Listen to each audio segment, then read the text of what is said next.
Alright, welcome back, and it's time to continue with the new class of Dreadnoughts. Now this is the Phoenix Bodyguard. This is the ship that I praised in the last video.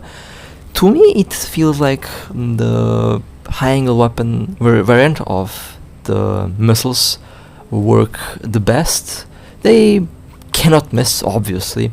They have fantastic application and they have very good range. Not to mention the alpha damage is exceptionally good. So let's take a look at the basic info on the Phoenix Bodyguard. Now obviously the roll bonus will be the same. They are kind of universal for the Bodyguard ship class or for the Dreadnought Bodyguard ship class. You do get some decent missile stats. Now the Phoenix is obviously a tanky, a shield tanky Dreadnought, mainly focusing on resistance and shield volume. Now the Neglifier is more focused on active tanking, while the Phoenix can do active tanking, but based on the stats and based on the resistance you get from the bonuses, you can pull off a impressive passive shield tank on the ship. It has a decent recharge. The recharge rate has been boosted a very long time ago. I think there are also skills that will increase the overall shield recharge. So that's one interesting thing to consider as well. But lots of shield with a good passive recharge means a very good passive tank. Now this bodyguard here is kind of built in the image of the Neglifier bodyguard. I already have the barreled missile launcher systems installed, and the close-in defense gun is also equipped. The low slot, the medium slot layout, very similar. I only have one target painter. With missiles I find target painters quite useful. In the low slots, 3 adaptives, a reactive damage control, a capacitor battery, and dual capital boosters. Now, as I mentioned before, you can do an active tank if you like. You can do a passive tank, obviously, if you like. With the ship you can do both. Personally, I would probably go with a passive tank just because of the resistance and because of the fact that you get a shield volume bonus as well. And if you go with a passive tank, then I also do recommend that you go with the new skills. You want to have those skills as well. They help with recharge, so you know it's always nice to have that. And obviously the active and passive tank rigs will be a little bit different. The active tank rigs will have the booster effect and boost cycle effect, while the passive tank will primarily focus on resistance, and you will have one of the rigs mixed up with the shield volume. So overall, maximizing the resistance and maximizing the total shield volume. Now for the implants, you have a bunch of options for missiles. I like to use warhead charge. I always like to use warhead charge on my missile ships. So you can use warhead charge. You can use any other weapon system, any other implant that you want. I mean, if you don't have the warhead charge, and if you have any other missile implant, you can use that one.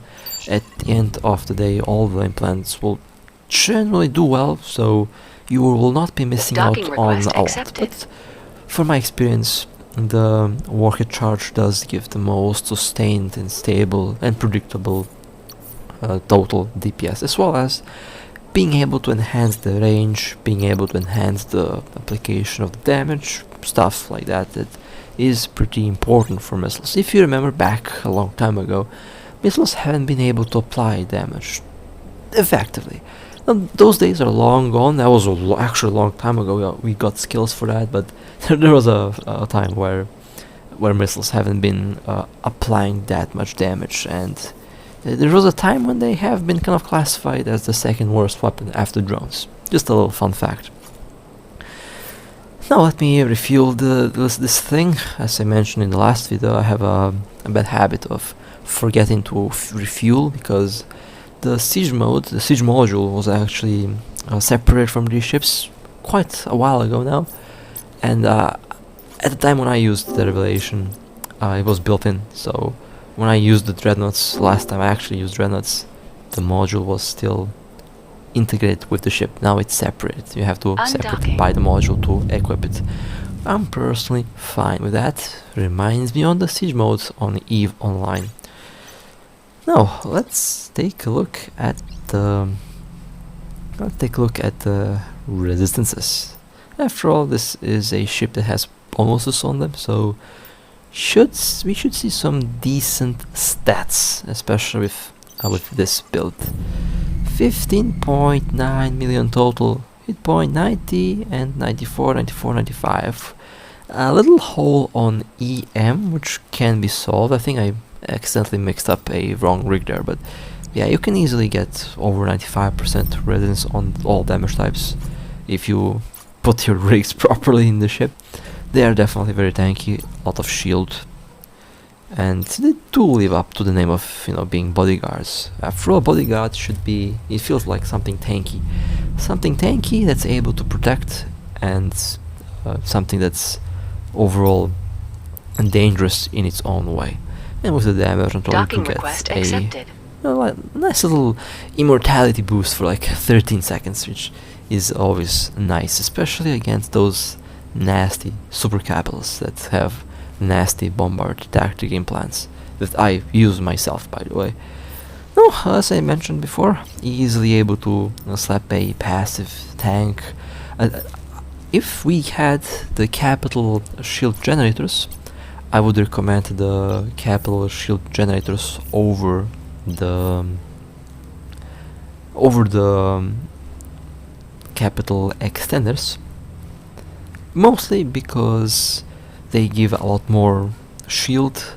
They might not give as much active shield when you click on them, or emergency shield, but for the passive boost they give simply a lot more. Besides that, you kind of do increase the total passive tank by adding sheer amount of shield volume. Even if you have the same recharge, if you have a lot more shield, the recharge will be increased in order to be able to recharge the same amount of shield per increased volume. With the I know I think I explained this terribly right now, but to make it simpler, in order for the ship to fully recharge in 1.9 thousand seconds, it basically has to recharge more with more shield volume. That's how I look at things. Having a little sleep definitely has an impact on the way I think, so my apologies for that. I'm just way too sleepy, way too tired, and I might make a mistake or two while trying to explain some things here. But anyway, let's take a look at the tank now. 4 adaptives, 1 reactive. This should be funny. 23 million, 92, 95 and 96. Well, yeah, decent improvement. Again, could be more. Easily able to push more. Easily able to slap like up to 96 without the damage control active, which are impressive numbers, by the way. Definitely going to last quite a while against some nasty super capitals. Versatile assault ships, like the carriers, versatile assault carriers as I like to call them, they can last up to multiple, if with a proper build, obviously with a proper build, they can last quite a long time versus super capitals. My friend had experience with that, and was impressive tank, really. It just proves that a properly built ship is going to last versus a fully glass built super capital. As I like to say, tank always wins at the end. Okay, so I just realized something. I accidentally put a booster instead of a extender, so just imagine that the third module there is a extender. That's what I intended to do here, but unfortunately I mixed up a module. But yeah, we can do a build with 4 adaptives, a damage control and triple extenders. You will have quite a lot of resistance and quite a lot of shield volume. If you have one of these, newer nanocores, Docking request magic nanocores, accepted. as I like to call them. You can even repair your shield without having any boosters installed on the ship. That's pretty funny and something I personally am not a big fan on, because it kind of breaks things, but it is what it is for now. Okay, so let's go and do a DPS build, or PvE build as I like to call it. And again, personally, I am not a fan of using a glass build on these ships, because it makes the ship very vulnerable to blobs. It makes the ship very vulnerable to being jumped. A tank build is still, I would recommend, and I would say that the best way to go with these ships, whether for PvP or PvE, I would still go with a tank build. But you can get some pretty impressive stats in DPS out of this thing if you go and use it with a DPS build. And I'm fairly sure there's already a bunch of Bodyguard Dreadnoughts out there have a very similar build to what I'm about to do. Now, I talked about the missiles being very good when it comes to the application. That's why I'm slapping 2 missile guidance computers, and now I will go and slap a bunch of ballistic control systems just to maximize the just to get some good DPS numbers. But again, I don't like to use a build like this myself. I'm repeating myself just, you know, to make sure that we're clear. I don't like to use this build. If you like to use a build like this, that's fine. I'm not going to judge, but just, you know that a build like this is vulnerable. If this ship gets tackled, it doesn't have a lot of hopes that it will survive. Of course, I mean, a lot of things can happen, right? But your chance to survive and to get reinforcement is greater if you have a tanky build. It's always been like that, it will always be like that. So, this is how a PvE build or glass DPS build would look like on the ship. As I mentioned before, this thing has some scary alpha damage, and this is also something in common with the Phoenix and with Karura as well. They have some pretty nasty damage application, pretty nasty range. You can hit tackle. There is a chance that you can actually destroy the tackle. You can hit the tackle, but if the tackle opens sign, if it's a tanky tackle, yeah, things could definitely, you know, go south pretty quickly. And if they have the Dragon Chant Nanocore especially, then you pretty much will probably lose the ship. But in any case, let's take this thing out for a little ride and let's see how it will perform. And yeah, a little fun fact right now, well, I don't know if it's removed already or not, but these ships were able to fly through HiSec for a certain amount of time, you know, just so that you can transport them. They can fly Destination reached in HiSec for a limited amount of time. Okay, let's go and do some PvE with this ship. Let's take this thing for a ride, because why not? So, out of all the capitals in the game right now, I think the one that I'm mostly interested in are still not added in the game. I think the only way, or should I say the only ship that will bring me back to flying Dreadnoughts is probably probably faction Dreadnoughts, because I kind of need something unique, you know, and though the faction Dreadnoughts are definitely unique enough. It's been more than, I think it's been more than a year since I stopped flying Dreadnoughts. Been more than a year for sure. Do I miss them? Well, sometimes. Sometimes I do miss them. But honestly, I think for the most part, I've had a lot more fun now with the smaller ships. It's just something fun about using a Maler or something similar to the Maler. Just a lot more fun, honestly. Way more fun, at least for me. 25,000 DPS, surprisingly, has about the same DPS as the previous Bodyguard that I used, which is interesting. I believe the Moros will have the best DPS. It's using obviously railguns, so it obviously should have the most DPS. We will see in the next video after this one. As I said before, today there will be 3 videos in a row of these ships, one after the other, because why not? I'm a bit late, I know. I'm a bit late on these ships, and I promise that I will do them quickly, but the tester was pretty much offline the moment I finished with the revelation. And yeah, that's the reason why it took me so long. Actually, it didn't take me too long, but you know, it still took me some time to assemble this, and I plan to upload all of them today, so that should be interesting to compare all of these ships, that is.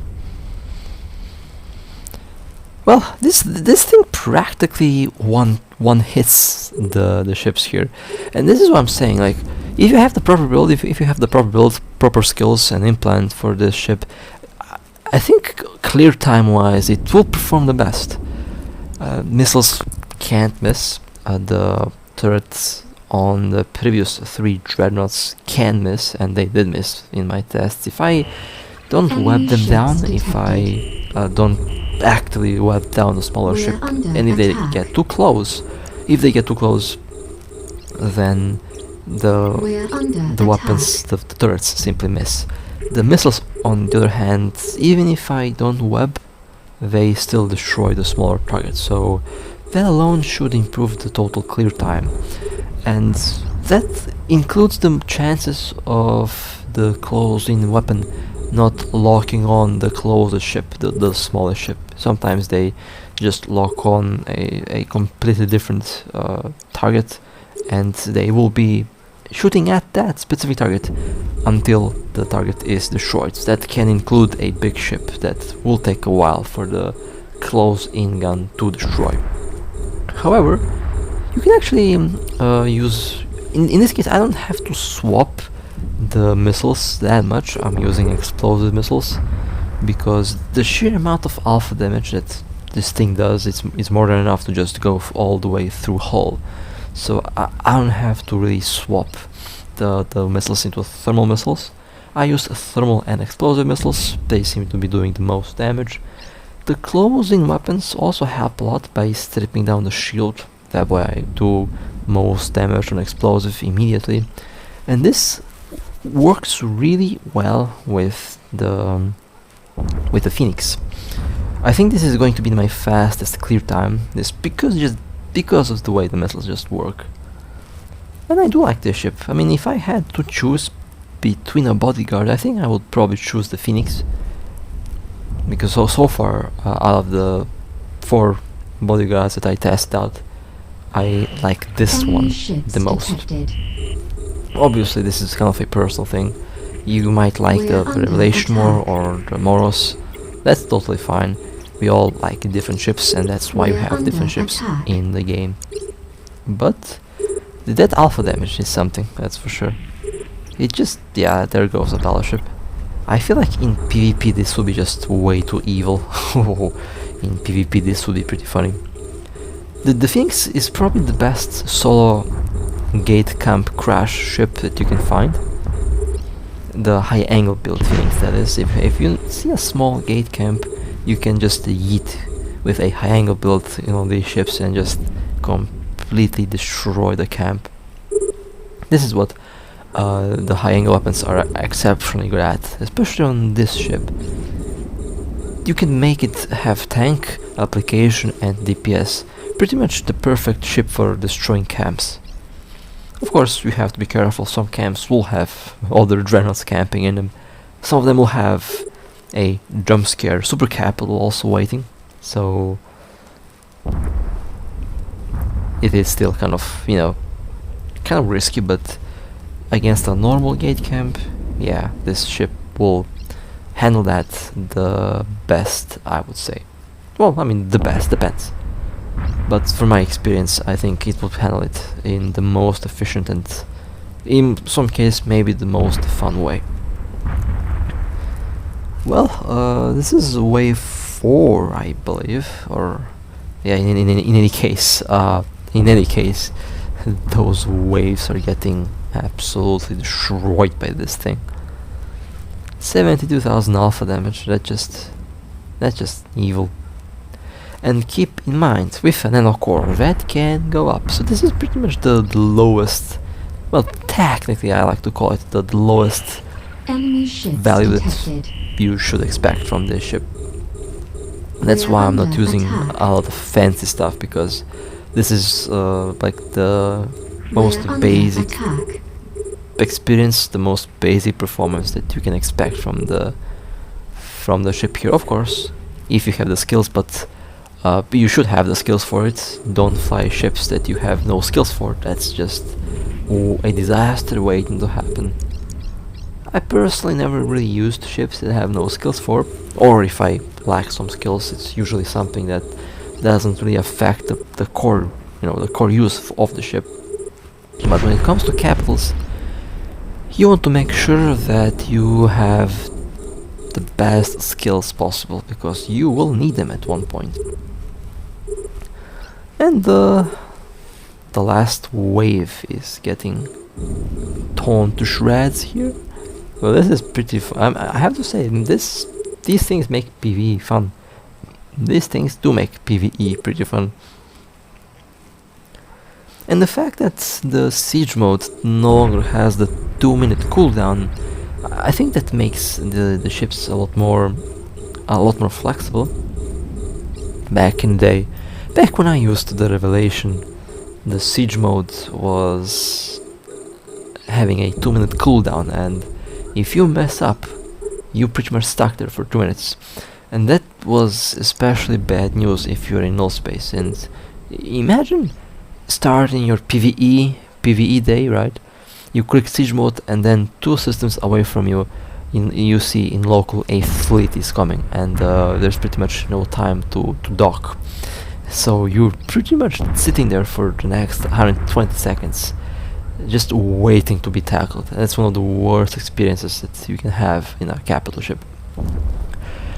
Thankfully, that never happened to me, because I always had my ult at least 3 or 4 minutes out. So even if I make a mistake, I have enough time to wait it out. And that was counting for a Dramiel or interceptor warp speed. But in any case, that would be it for the Phoenix. Very good ship, very powerful ship. And if you have any other questions, feel free to autopilot engaged. Ask me in the comments down below. But for now, that will be it for the Phoenix. If you would like to support me, feel free to like and subscribe. And with that being said, stay safe, fly safe, and as always, I'll see you next time.